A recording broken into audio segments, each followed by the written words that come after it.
So there's less than a week left now before the fifth elections in Israel. Joining me to discuss is former Knesset member with Yesh Atid and founder of Yad Le'olim, Rabbi Dov Lipman. Rabbi, it's great to have you back with us right now. The polls show a larger right-wing bloc under Bibi Netanyahu, but they showed the same thing last election and in the elections before that. And as we know, he didn't become prime minister. Do you think that this time is different? There are differences this time. The primary difference this time is, first of all, the polls are showing Netanyahu at 59 or 60, which is very different than somewhere in the mid to low 50s previously. And the other difference is that this time in the bloc opposing Netanyahu, Meretz, Labor, and the two Arab parties, they're all somewhere around 4 or 5 seats, which is just above the election threshold. If any of those parties drop below the threshold, it's important for all the viewers to understand all those votes go to waste. They're not included. And now the pie, so to speak, of the percentages are divided amongst the remaining parties. That could be the factor that gives Netanyahu the 61 that he needs. So without a doubt, we are much closer to Netanyahu getting a right-wing religious government of 61 this time than we have been in the past cycles. All right, well, similarly, if Ayelet Shaked, who is fighting to pass through the threshold and be the king-making party, so to speak, on the right, if she fails to pass the threshold, do you see any other party from the change bloc biting the bullet to shore up the gap and to back Netanyahu in order to prevent a sixth election?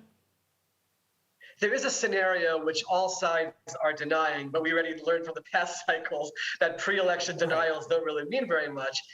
And that would be Netanyahu saying, wait a minute, I don't want to have a narrow 61-seat government which relies on people who are more to the extreme right, both politically and religiously. And he would then reach out to Benny Gantz in the National Unity Party and say, let's try to find some kind of rotation, some kind of a mechanism for you to join the government with your double-digit seats, and maybe that somehow we can put together a wider government. Well, but Gantz has been burned before. Both Gantz and his partner Sar have been burned by Netanyahu before, though.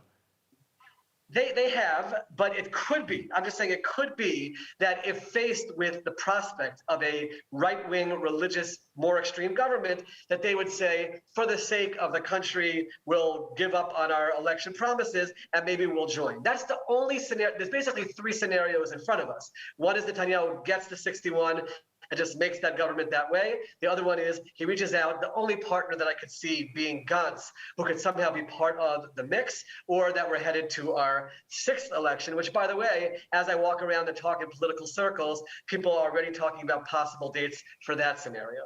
Oh, wow. All right. Well, as a former Yesh Atid Knesset member yourself, I assume that you're likely hoping for a center-left bloc to form a coalition. You can correct me if I'm wrong. But by all the polls, again, this is simply impossible, even with the Arab party's help. And it doesn't look like MKs like Gantz and Sar will tolerate another such government with an Arab party like Ram, or in this case, Hadash-Tal.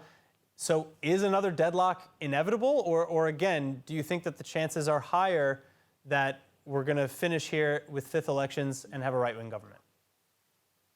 So first of all, I'm completely apolitical now as the CEO of an organization that just helps Olim from all walks of life. So I don't have any particular preference, or obviously I'll vote, but I won't share that on the screen. But in terms of the reality, if you notice, Yair Lapid is not out there saying, this is what my government will be. Usually before an election, a prime minister candidate will give some kind of an idea. And that's because he doesn't really see what that government could possibly be, because he is speaking very staunchly against, of course, a Netanyahu and Ben Gvir and Smotrich government. Yes, there's no doubt that the ideal scenario, I think, in his situation is there's an interim government that continues to another cycle, and he continues as prime minister, being able to lead the country and hopefully gain strength during that time. Because you're 100% right, Aaron. At the moment, the numbers do not seem to be showing any kind of a government for him. I will say that Benny Gantz is suggesting that to prevent a 6th election, maybe he could be that middle voice that brings together from the right and from the left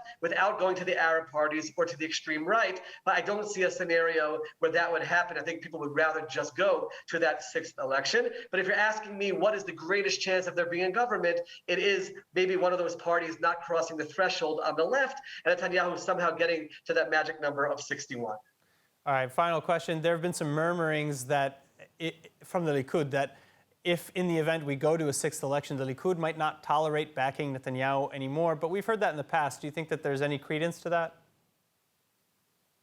I do believe in this particular case there is. I do believe that everyone thinks that this would be Netanyahu's last term, and everyone has been sort of jostling to be in position to be able to be the one to take over for him. I have been talking to people in Likud. It would take a real concerted effort to do this, but there is definitely more noise about this, particularly because, remember, the person who will continue as the interim prime minister in this case will not be Netanyahu, but Lapid. In all the past cycles, it was just Netanyahu continuing as prime minister, so no one felt that urgency. Right. I do believe that we're going to have another half a year of Lapid as interim prime minister. That would probably be enough to stir up the Likud base and perhaps lead to some kind of revolt to try to replace Netanyahu as the chairman of the party, which would then pave the way for a very broad right-to-center government, and we wouldn't be in this continuous cycle of elections. All right, Rabbi Dov Lipman, thank you so much again. Thanks for having me.